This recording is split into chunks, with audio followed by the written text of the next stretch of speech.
Compte administratif 2011 et rapport d'activité ont été validés hier en séance plénière. Et parmi les priorités, l'éducation et la formation, avec par exemple la mise en place du contrat régional emploi-qualification.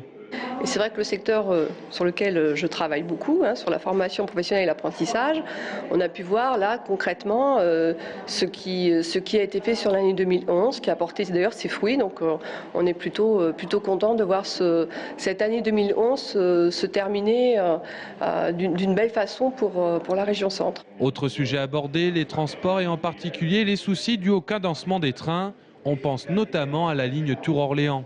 Au final, alors que le cadencement a été décidé par le gouvernement passé, imposé à la SNCF, au final, la région va devoir, pour avoir une qualité de service maintenue, voire améliorée, apporter 3 millions d'euros de plus par an, ce qui, vous le voyez, est très important. Un espoir pour la majorité au Conseil régional, c'est que le nouveau gouvernement de gauche travaille main dans la main avec les régions. On attend qu'il y ait de vastes réformes pour pouvoir insuffler un souffle positif dans nos régions aussi. Jusqu'à présent, l'État UMP était contre les régions et aujourd'hui ça va changer. Donc un budget à la fois offensif mais un budget d'attente et évidemment avec la volonté de tout faire pour relancer la machine et créer des emplois en région Centre.